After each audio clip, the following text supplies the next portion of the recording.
Good morning, सत श्री अकाल, सलाम, नमस्ते। सभी को सुबह का अभिवादन। मैं राम अवध सिंह, अप्रोप्रिएशन ले चेयरमैन इसला UP loss minimization committee member, आपके बीच में आज एक बहुत ही जनता से जुड़ा हुआ टॉपिक लेकर के आया हूँ। जनता मीन्स पब्लिक से जुड़ा हुआ टॉपिक लेके आया हूँ और जो थर्ड पार्टी में के इंश्योरेंस के अधीन अंदर ही आता है। Heat and run accident.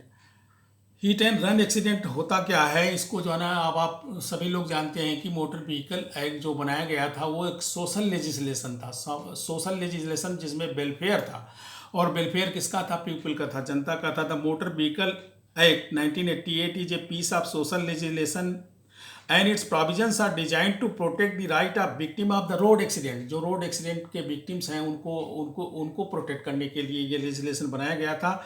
There remains certain gaps in the road victims may not have any remedy. जहाँ पे कोई भी रेमडी किसी भी रोड विक्टिम को है, जैसे आप वो किसी इंश्योरेंस कंपनी में नहीं जा सकता, उसको पता ही नहीं है कौन सी इंश्योरेंस कंपनी थी, किस इंश्योरेंस कंपनी से वो गाड़ी इंश्योर्ड थी, और दूसरा नंबर उस गाड़ी के विषय में नहीं पता, उसके ओनर के विषय में नहीं पता है। ऐसे हालात में ये प्रावधान बनाया गया।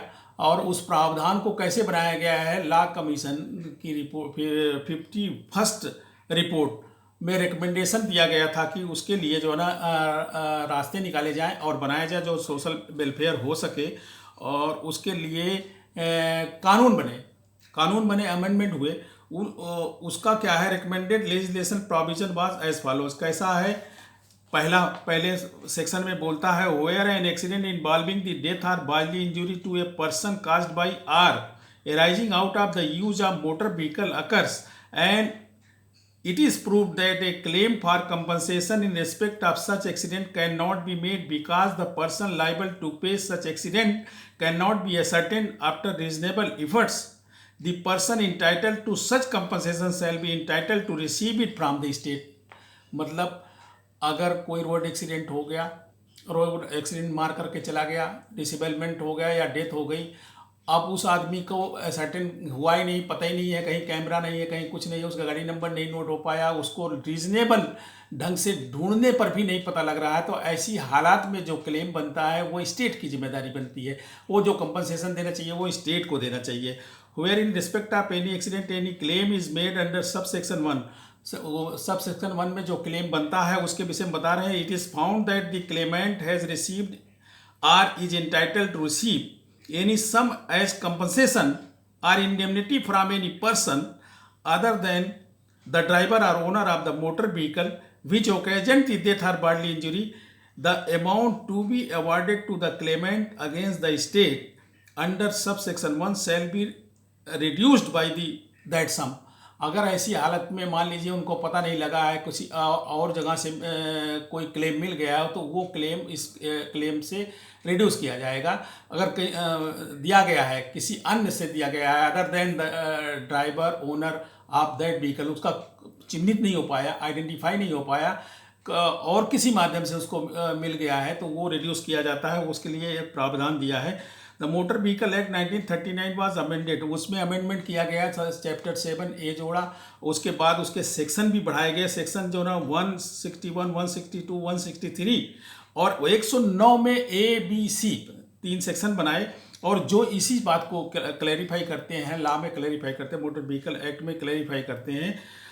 Section 161 defines hit and run motor accident. जैसा भी आपने देखा, accident arising out of the motor vehicle और motor vehicle in motor vehicles the identity where of can not be ascertained in spite of reasonable effort for the purpose. जब बहुत ढंग से ढूंढा गया और तरीके से ढूंढा गया लेकिन नहीं मिलता है, तो उस हालात के लिए में अब आदमी वो कहाँ जाएगा? विक्टिम को कहीं से पैसा मिलेगा?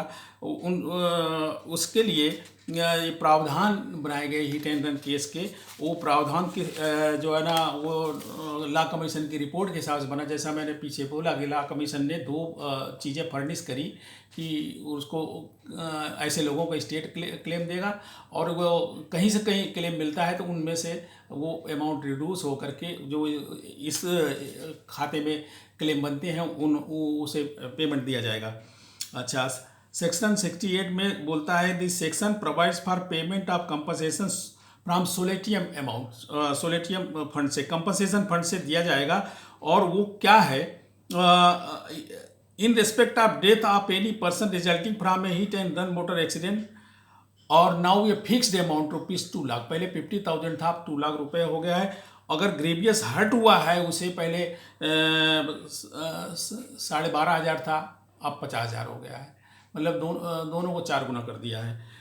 और इसमें ग्रेवियस हर्ट को क्या माना गया है, emasculation, permanent privation of sight of eye है, permanent privation of hearing of either ear है, प्राइवेशन ऑफ एनी मेंबर और ज्वाइंट्स हैं, और destruction of permanent impairing of powers of member और ज्वाइंट, जो भी उनमें कोई डिस्टॉर्शन हो जाता है, permanent disfigurement of head and face, head और फेस में कोई परमानेंट डिसफिगरेशन हो जाता है, fracture of dislocation of bone, किसी तरह की कोई बोन है डिसलोकेट हो गई है उसमें भी, और ऐसी इंजरी आई है जिसमें 20 दिन तक उसे अस्पताल में भी रहना पड़ रहा है और पेन को सहन करना पड़ता है, तो उसमें सोलेटियम अमाउंट से उसे दिया जाएगा।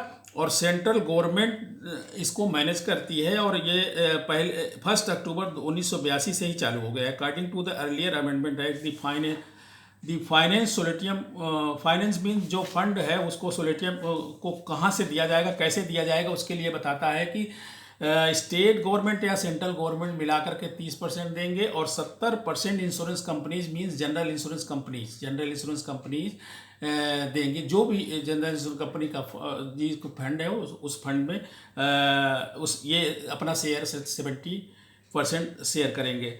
और सेक्शन 161 का में क्लैरिटी दिया गया है कि provides a payment of compensation in hit and run cases, it is the Indian insurers who would now pay compensation as per the scheme framed by the central government. Central government ने जो वो amend किया है, उसमें अभी नया latest amendment आया था फरवरी में 2022 में, जिसमें ये अमाउंट बढ़ाए थे।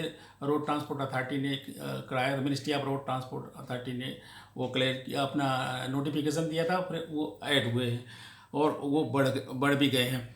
अच्छा, उसके बाद हम चलते हैं, सोलेटियम फंड हो गया, और 161 बिल्कुल क्लियर हो गया कि हिट एंड रन केस का है। 162 में क्या दिया गया है, 162 में कहीं से उसको जैसे पेमेंट हुई है, refund of payment made under section 161 paid by the insurance separately awarded by the MAC, जो मैक ने अवार्ड दिया, तो वो किसी और अदर संस्था से उसको कहीं से पेमेंट मिला हुआ है, और इंश्योरेंस कंपनी ने उसको पेमेंट कर दिया है जहाँ पे उसको पेमेंट नहीं करना था, तो वो उसका रिफंड के लिए 162 में रिफंड करेगा।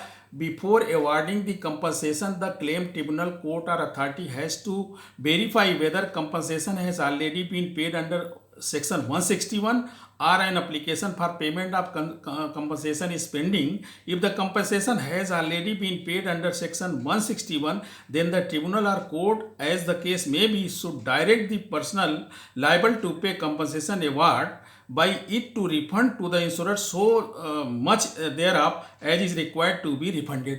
अगर कहीं पे ये 162 का मतलब यही हुआ कि कहीं से ये पता लग जाता है, या किसी का उस आदमी के अगेंस्ट मुकदमा बन गया या अवार्ड हुआ है, और अवार्ड होने पे वो आदमी पता लग जाता है इंश्योरेंस कंपनी ने पे किया है, तो वो इंश्योरेंस कंपनी ने पे किया है, तो वो जितना अवार्ड मनी है जितना इंश्योरेंस कंपनी ने दिया हुआ है, उस आदमी को इंश्योरेंस कंपनी को रिटर्न करना पड़ेगा। जो आदमी जो उसमें पकड़ा गया कि ये आदमी इसमें इन्वॉल्व था, तो ऐसे कंडीशन में, अगर ऐसी कंडीशन नहीं है, तो on the other hand if the payment under section 161 is pending, it should forward the particulars as to the compensation awarded by it to the insurance. अगर पेमेंट नहीं हुआ है और चल रहा है, केस चल रहा है, पेंडिंग पड़ा हुआ है, तो वो जो भी पेपर है वो इंश्योरेंस कंपनी को ट्रांसफ़र करेगा, क्योंकि जब इंश्योरेंस कंपनी ने नहीं पे किया, उन्होंने पे किया, तो वो अपना पक्ष रखेंगे, पक्ष रखने के बाद जिसको कोर्ट अवार्ड करेगी उसे देना होगा। और बाकी जो सोलेटियम फंड से देना है वो तो जाता ही जाता है। तो हिट एंड रन केस में हम आप समझते हैं, अपने आप भी समझते हैं कि ऐसे केस जिन केसों में गाड़ी का आइडेंटिफिकेशन नहीं हो पाया है और कि रीजनेबल ढंग से ढूंढा गया तब भी नहीं पता लगा है, कैमरे वैमरे में भी कहीं रिकॉर्ड में नहीं आया है, और दूसरा पुलिस नहीं सर्च कर पा रही है, इंश्योरेंस कंपनी का नहीं पता लग पाएगा। अगर ऐसे नहीं पता लगा तो इंश्योरेंस कंपनी का नहीं पता लगेगा।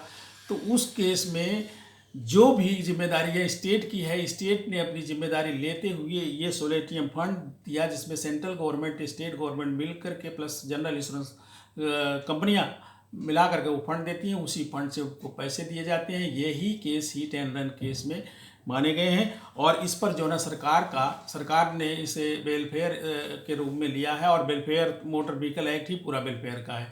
और वो एक्ट तो एक्ट होता है, कानून होता है, उसका वायलेशन भी होता है, लेकिन ये वेलफेयर के लिए ही किया गया है, जिसकी वजह से कानून का पालन हो। इन्हीं शब्दों के साथ मैं इस छोटे से टॉपिक से विदा लूँगा। और हमें आशा है कि आप लोग को समझने की कोशिश किए होंगे। और उसके बाद नेक्स्ट स्टेप होगा ये सभी थर्ड पार्टी के क्लेम और हिट एंड रन के केसेस और तरह के जो केसेस पेमेंट होते हैं, दिए जाते हैं, उनका प्रोसीजर क्या है, कैसे प्रोसेस में हमें जाना है, वो अगली वीडियो में बनाएंगे। इन्हीं शब्दों के साथ सभी लोगों को धन्यवाद। और लाइक और सब्सक्राइब करें। मैं तो रिक्वेस्ट ही करूंगा, आगे बढ़ाएं। जनता के लिए है, जनता की जानकारी के लिए, और कोई बहुत बड़ा इसका उद्देश्य नहीं है। Okay, thank you very much.